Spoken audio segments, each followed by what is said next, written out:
Que aí depois E já que a gente falou de tabela, tem que falar, a gente falou da Gi, que tá lá muito bem no topo, mas lá embaixo, sendo zaralhada, está a Vivo Cade Stars, cara. A Cade montou um time com peças ali que quase ninguém tinha jogado com ninguém. O Greve jogou com o Gigo na Red. Tinha o Gato na Jungle. Aí você tinha um Micão de AD Carry ali junto com o Bounty de suporte.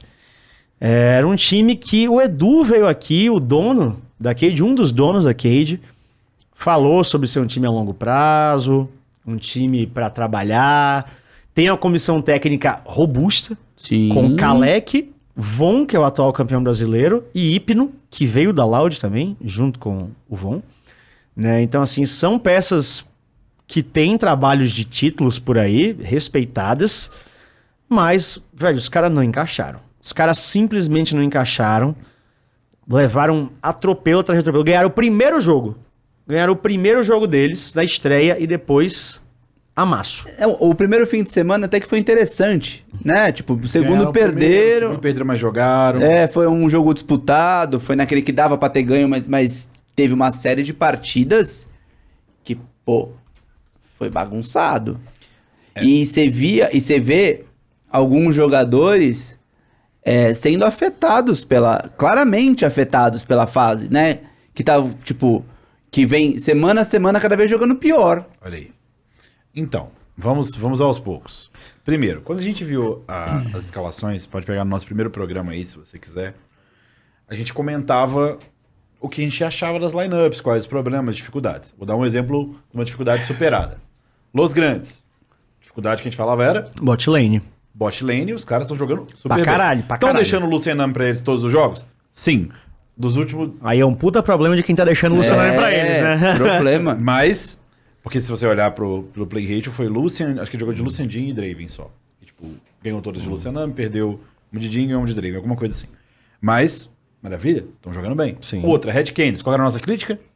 Era o Boal e o Avenger. Estão indo bem também. Então, tudo que a gente colocou, os times trabalharam. Qual era a nossa crítica da Vivo Cade? A nossa crítica da Vivo Cade era que o time era todo novo. Não, tinha outra. É que não tinha ninguém que chamasse não tinha comando, a né? responsa de ser o carry Tinha da uma parada. referência. E isso eu sinto muito acontecendo. Por quê? Porque quando você olha os drafts individuais da Vivo Cade, você vai olhar todos eles pouco a pouco, você vai ver que tem draft que eles têm no 10 protagonismo pro top, pro bot, pro mid. Tanto que a gente teve uma ênfase, pelo menos eu senti bastante no mid no Greve esse final de semana, ele pegando Ione, sendo importante nesse sentido. Então, esse jogador para surgir acabou não aparecendo, ninguém se formou como referência. Isso vai ter a ver com a nossa próxima notícia já. Mas, só pro pessoal de casa entender como que é complicada a situação da Cade, agora, olhando pra tabela aqui, se a produção jogar aí, a gente vai ter uma possibilidade de ver. O quê? Que é só pra vocês verem como que é complicado. Esse 1-7 da Cade, faltam 10 pontos do campeonato.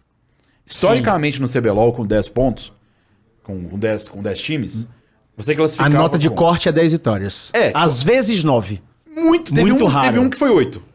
Sim. Mas tipo, você precisa de, no mínimo, uns 9 pra ficar satisfeito.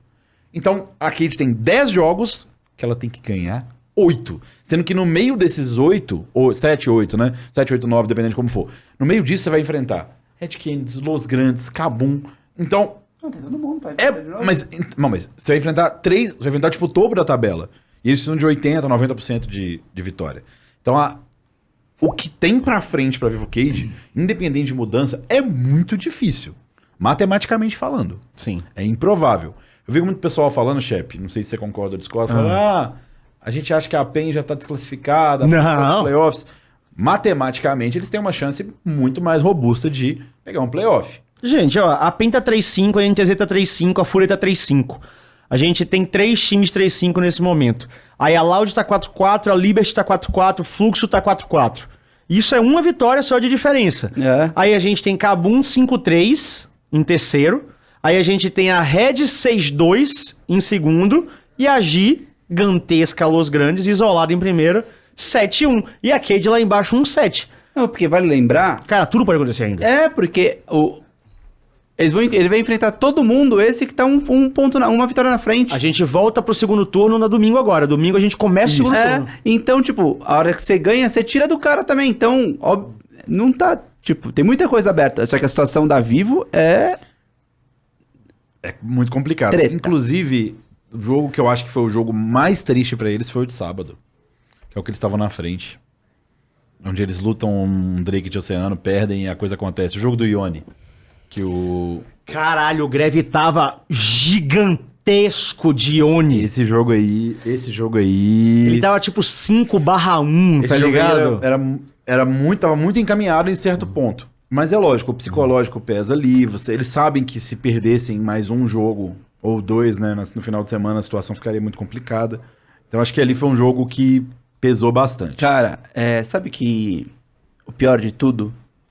As escolhas de o que fazer pra mudar o time são esquisitas. Depende.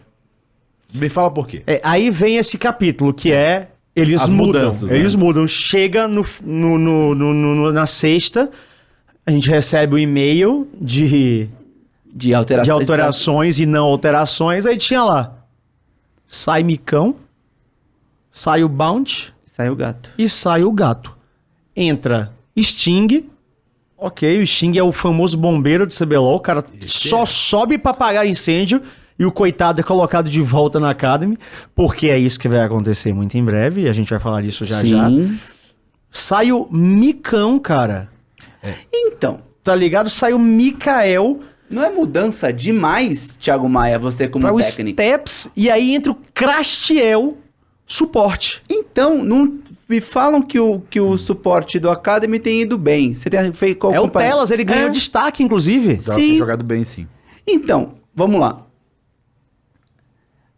Na minha cabeça, Ele melhorou nos últimos... o que parecia mais lógico, você segura os três que tem um pouco mais de experiência, Gigo, Greve e Micão, e troca o pessoal que tem menos experiência pra ver se dá jogo.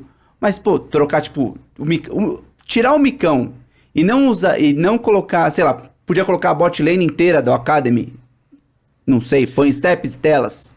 O que a gente quer... Colocar o Crastiel de suporte é muito esquisito. O que a gente conversou lá, assim, castes, pá, alguns... E assim, o que eu, junto com alguns outros, falamos, tipo assim, velho, se era pra fazer isso, sobe o Academy inteiro. Sobe os 5. Tá ligado? Sobe os 5 da Academy e foda-se, pra mudar 3 peças assim. Pior que o Academy deles estava bem. Porque, Mas assim, eles devem ter cogitado isso. 100% cogitaram subir o Academy inteiro. porque... Quantas vezes eles cogitaram isso? Acho que antes disso, Shep. O que levaria a isso, Thiago Maia? Vamos lá, vamos com calma. Antes disso... Treta. É isso que eu ia colocar aqui, ó. O Edu, ele veio aqui, ele isso falou que que... Não, o Edu chegou aqui e falou que ele tava pensando a longo prazo, correto? Ele veio e falou, tipo, ó, essas são as peças e a gente vai a longo prazo. Muita gente criticou isso, essa fala dele. Falou, pô, se ele falou que é a longo prazo, por que ele tá mexendo? É porque, gente, ninguém imaginava que você ia ficar um 7. Tipo, na pior das hipóteses, ele imaginava esse longo prazo, sei lá, 3-5, 4-4. Porque um 7 você tá na lanterninha, é meio embaraçoso pra qualquer time que ficasse ali. Sim. Segundo, que eu penso, chefe, que aí aqui é a tentativa de eu responder as duas perguntas. Que talvez ele esteja pensando pro segundo split. Talvez ele esteja começando a testar coisas pro segundo split. Agora, se for pra ganhar no campeonato, subir o Academy era boa. E sobre a treta, a não ser que exista uma situação que a gente não sabe. Por exemplo, de um time, de uma pessoa com a outra não tá se dando bem. Sim. Porque se existe isso, não dá match, sei lá, chutando totalmente Tipo, chutando. e sabe o que precisa Ou, fazer? sei lá, se o Micão não consegue jogar com o Greve porque eles têm uma visão diferente de jogo. Aí você tem uma troca. É, assim, eu não quero entregar muito do que o Kalec falou amanhã no meu Ele vai vídeo. falar? Ele fala. Ele não fala literalmente o que é. Mas, assim, o que ele dá a entender muito é isso. Que é tipo assim... Tinha que mudar. Não tinha jeito. Tá ligado? Basicamente, assim, o resumo do que ele fala é isso, assim. Ele fala, velho... Ou mudava ou mudava. Não tinha, assim... Se a gente ficasse batendo com esse mesmo time... Podia dar 2 CBLOL. Tá ligado? Que era isso aí. Então, na visão dele... não só dele, ele fala de comissão, né? Na visão de comissão, vai estar amanhã no vídeo. Na visão de comissão, ele fala, nós achamos melhor, junto com a diretoria, ele cita a diretoria, inclusive, ele falou assim, junto com a diretoria, mudar. Porque era melhor pro time. O time também concordou, né? Segundo o Kalec, que foi uma coisa... Não foi a toque de caralha, Não, né? Que ele parou, pensou, falou com a diretoria, falou com os treinadores, os auxiliares dele, a galera que tava junto com ele, falou com o jogador, e eles chegaram nesse consenso. Ele não falou, foi treta, ele não falou, deu merda, alguém não gosta de alguém, ele não falou isso em nenhum momento, mas ele falou, cara, tinha que ser isso. Era isso que tinha que ser feito, sabe? Agora eu vou ser objetivo na ideia. Não é criticando por criticar, é falando a realidade. Da mesma coisa que eu falei da Loud, da questão do Croc, que por mais que a Loud teve vários problemas, pra mim, pra esse método, do jeito que os jogos estão sendo correndo, o jungler dá muita diferença. Na Cage, muitos jogos, o diff que tava rolando era um diff da jungle. A gente tem junglers muito bons no CBLOL, e que o Gato é um jungler que tá começando. Então, muitos jogos eu sentia que ele ficava um pouco atrás desses junglers. Lógico que colocar o Sting não necessariamente resolve, por quê? Porque mais o Sting seja mais experiente, também não é um jogador que vai te resolver, que a gente vai chegar lá na resolução já. Mas as outras mudanças, pra mim, foram muito estranhas. A do Bounty, eu até entendo. De colocar, se fosse só colocar o Crashel, eu até entendia. Porque, querendo ou não, se você pega o... Nada contra também. Você falou do Telas, o menino do Academy. Mas se você coloca o Crashel aqui, o Telas aqui, o Crashel ali, como jogador, pacote completo... Você disse pra dar uma orientada. Não é só isso, é um cara mais preparado. E ele era o Caller no time dele. Ele sempre foi o Caller no time. Então, assim, o pacote completo dele é mais elevado. É um cara que vai te agregar bastante se colocar ele no time. Tirar o AD é que, pra mim, não fez sentido mesmo. Porque entre o Micão e o Steps jogou bem a última semana do Academy, mas assim, não foi nada tipo, oh meu Deus, um V9. Não. E eu não achava que o Micão, lógico, não tava jogando mil flores, mas eu achei que tava eu achei que o Micão foi caindo. Sim, foi a primeira semana, inclusive, você via muita gente falando, pô, que legal ver o Micão com um time legal, bom em torno dele. Sim, primeira semana E aí, o Micão foi um do que eu senti que ele foi sendo afetado pela fase. Quando eu acho que ele começou a perder a fé na campanha que o time poderia fazer, eu acho que todo o hype, a preparação, o Rock Balboa que ele foi fazendo ao longo desde o ano passado, murchou. Mas é natural. Sim, Infelizmente, isso impactou acontece. demais isso. Mas nele, enfim,